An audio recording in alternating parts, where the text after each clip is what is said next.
Breaking news చూస్తున్నారు.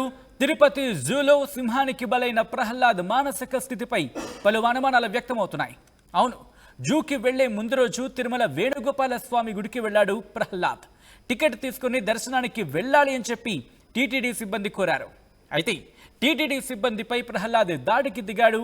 విచక్షణ రహితంగా సిబ్బందిని కొట్టాడు ప్రహ్లాద్.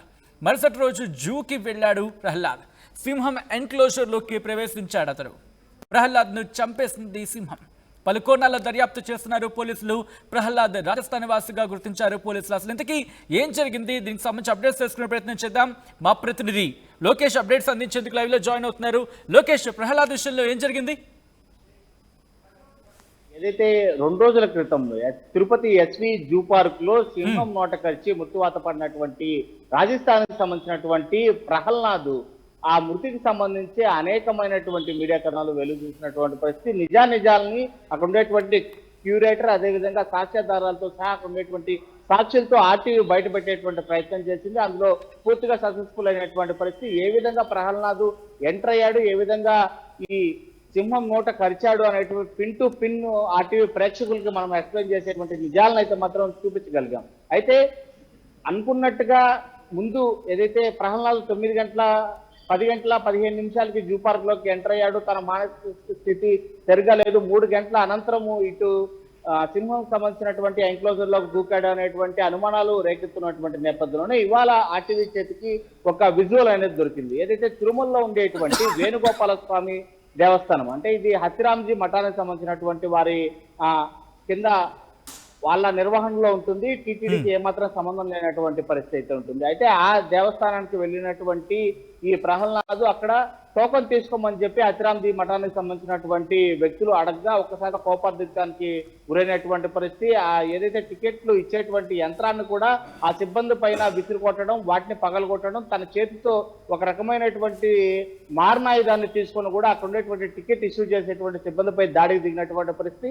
ఆ టికెట్ ఇష్యూ చేసేటువంటి సిబ్బందికి రక్తగాయాలు కూడా అయ్యాయి. వెంటనే పక్కనటువంటి దుకాణదారులు, ఆ వేణుగోపాల స్వామి దేవాలయం నుంచి కింద వరకు దాదాపు 100కు పైగా దుకాణాలు ఉంటాయి. దుకాణదారులు వెంటనే అక్కడికి చేరుకోవడం జరిగింది. ప్రహ్లాద్ని నిరూపించడం, తాళ్లతో కట్టివేసి అతనికి దేహశుద్ధి చేసి కూడా పోలీసులకు కంప్లైంట్ ఇవ్వడం జరిగింది. అయితే పోలీసులు కంప్లైంట్ ఇచ్చిన తర్వాత తిరుమలకు సంబంధించినటువంటి 1 టౌన్ కావచ్చు 2 టౌన్ పోలీసులు ఏమాత్రం కూడా అతన్ని నిర్లక్ష్యంగా వ్యవహరించి ప్రహ్లాద్ని ఆ విధంగానే వదిలిపెట్టేయడం జరిగింది. అతని మానసిక స్థితిని అప్పుడే గుర్తించి ఏ విధంగా దాడి చేసి, అంటే రక్తగాయాలు చేసినటువంటి ప్రహ్లాద్ని కరెక్ట్ గా వేణుగోపాల గుడి వద్ద ఎందుకు ఆ రక్తగాయాలు చేశాడో, అతని మానసిక స్థితి ఏ విధంగా ఉంది అని ఒక అంచనాకు రావాల్సినటువంటి పరిస్థితి అయితే ఉంది. అది ఏమి కూడా చేయనటువంటి పరిస్థితి నేపథ్యంలోనే ప్రహ్లాద్ విచ్చలవిడిగా స్వేచ్ఛాయుత వాతావరణంలోనే తిరిగి తిరుపతికి రావడం, ఇటు ఎస్వి జూ పార్క్ పోవడం, అతని మానసిక స్థితి సరిగ్గా లేదని చెప్పి గుర్తించి, అంటే గుర్తించలేకపోయినటువంటి పోలీసుల నేపథ్యంలోనే ఇతను సింహ ఎన్క్లోజర్ లోకి దూసి ఆత్మహత్య యత్నం చేసి సింహం నోటికి బలైనటువంటి పరిస్థితి. అంటే ఇప్పుడు చెప్తున్నది కేవలం ఇక్కడ మనం చూస్తున్నటువంటి సీసీటీవీ ఫుటేజ్ ఏదైతే ఆర్టీవీ స్క్రీన్ పైన మనం ఎక్స్క్లూజివ్ గా చూస్తున్నామో దాన్ని బట్టి అర్థమవుతుంది. ఎందుకంటే ఇతను ఒక మానసిక స్థితి నిజంగానే పరిస్థితి బాగా లేకనే అక్కడ ఉండేటువంటి సిబ్బందిపై దాడి చేశాడు. అక్కడ ఉండేటువంటి సిబ్బంది కావచ్చు, పక్కన ఉండేటువంటి సాక్ష్యాధారాలతో సహా తిరుమలలో ఉండేటువంటి పోలీసులకి కంప్లైంట్ ఇచ్చినప్పటికీ ఆ పోలీసులు పిలిచి ప్రహ్లాద్ని అదుపులోకి తీసుకుని ఎంక్వైరీ చేసి అతని మానసిక స్థితిని అంచనా వేసి వైద్యులకో లేక వాళ్ళ అండర్లోనో పెట్టుకొని, లేదా అతను ఒక్కడిగానే వచ్చాడని కూడా పూర్తి సమాచారం అయితే మనకుంది. వాళ్ళ బంధువులకో అతని ఆధార్ డీటెయిల్స్ ద్వారా కావచ్చు, లేదా ఫోన్ డీటెయిల్స్ ద్వారా గాను వాళ్ళ బంధువులకు సమాచారం ఇచ్చి వాళ్ళకి అప్పచెప్పి ఉంటే ఇలాంటి ఘటన జరిగిన తర్వాత అతగాన్ని అప్పుడు అదుపులోకి తీసుకోలేదా, లేకపోతే కంప్లైంట్ ఇవ్వలేదు ఒకవేళ? ఎందుకంటే ఆ రోజు కనుక అదుపులోకి తీసుకొని ఉండింటే కనుక ఈ రోజు ఈ ఘటన బహుశా జరగకపోయి ఉండును. ఈ నేపథ్యంలో పోలీసులు ఏమంటున్నారు, అక్కడ అధికారులు ఏమంటున్నారు? ఖచ్చితంగా ఇదే వేణుగోపాల స్వామి టెంపుల్ ఏదైతే తిరుమల నుంచి పాపనాశం వెళ్ళేటువంటి రూట్ లో మొదటి దివ్యక్షేత్రమైనటువంటి వేణుగోపాల స్వామి టెంపుల్. ఇది హత్తిరామ్జీ మఠం. ఏదైతే గతంలో తిరుమల తిరుపతి దేవస్థానము ఇప్పుడు ఏర్పడిందో ట్రస్ట్ బోర్డు, దానికంటే మునుపు తిరుమల శ్రీవారి ఆలయం కూడా హత్తిరామ్జీ మఠం ఆధ్వర్యంలోనే నిర్వహించేటువంటి పరిస్థితి. అయితే అనంతరం టీటీడీ ట్రస్ట్ బోర్డు ఏర్పడిన తర్వాత కూడా ఈ వేణుగోపాల స్వామి గుడి, అదేవిధంగా జాపాలి తీర్థం వంటి కొన్ని పుణ్యక్షేత్రాలను మాత్రం ఇప్పటికీ హత్తిరామ్జీ మఠం యొక్క ఆధ్వర్యంలో నిర్వహిస్తున్నటువంటి పరిస్థితి. ఈ నేపథ్యంలోనే హత్తిరామ్జీ మఠం నిర్వహిస్తున్నటువంటి ఆ వేణుగోపాల స్వామి టెంపుల్ కి వెళ్ళినటువంటి ప్రహ్లాద్ అక్కడ టోకన్ ఏదైతే రూపీస్ టోకెన్ తీసుకోవాలి అని చెప్పి అక్కడ ఉండేటువంటి నిర్వాహకులు అడగడం, అతను ఆ క్యూ లైన్ లో వచ్చినటువంటి విజువల్ ని చాలా ఎక్స్క్లూజివ్ గా మనము ఆ క్యూ లైన్ లో ప్రహ్లాద్ నిలబడినటువంటి విజువల్ ని చాలా క్లియర్ కట్ గా చూస్తున్నటువంటి పరిస్థితి అయితే ఉంది. స్క్రీన్ పైన వచ్చాడు, దాదాపు 30 సెకండ్స్ వరకు వెయిట్ చేశాడు, సిబ్బందితో ఆలోచించేటువంటి పరిస్థితులు పడ్డాడు. అతని మానసిక స్థితి ఏ విధంగా ఉంది కూడా ఆ CCTV ఫుటేజ్ లో మనం చూస్తే అర్థమయ్యేటువంటి పరిస్థితి. ఒక్కసారిగా ఆ సిబ్బంది పైన దాడి చేసినటువంటి ఘటన కావచ్చు, అందరూ నిలువురిచ్చి ఇటు పోలీసులకి కంప్లైంట్ ఇచ్చామని చెప్పి కూడా అక్కడ ఉండేటువంటి దుకాణదారులు, అదేవిధంగా హత్రాంజీ మఠానికి సంబంధించినటువంటి సిబ్బంది కూడా చెప్తున్నారు. అయితే పోలీసులు అతన్ని వచ్చి విచారించి కేవలం మందలిచ్చి మాత్రమే వదిలిపెట్టినటువంటి పరిస్థితి అయితే ఉంది. ఇటు ఎలక్షన్ టైంలో కావచ్చు, లేదా పోలీసులు మరేదైనా బిజీలో రథసప్తమి హడావిడిలో ఉన్నారా, మరి ఇంకా అనే కోణం అయితే ఇంకా పోలీసుల వరకు విచారణ మనము అయితే ఆ రోజు ఘటన జరిగిన తర్వాత ఆ ఘటన నేపథ్యంలో ఎందుకంటే కంప్లైంట్ చేసే అవకాశాలు గట్టిగా ఉంటాయి, వెళ్ళే అవకాశాలు కనిపిస్తూ ఉంటాయి. అయితే ఆ ఘటన జరిగిన తర్వాత ఆయన వెంట ఎవరైనా ఉన్నారా అనుకున్న పోలీసుల దర్యాప్తు జరిగిందా? ఒకవేళ ఎవరైనా ఉండుంటే కనుక ఆ రోజుకి రిస్ట్రిక్షన్ జరిగి ఉండేది. ఇన్ఫాక్ట్ ఇటువంటి ఘటనే జూలో కూడా జరిగిందా? జూలో కూడా ఎవరితో వాగ్వాదానికి పాల్పడ్డా?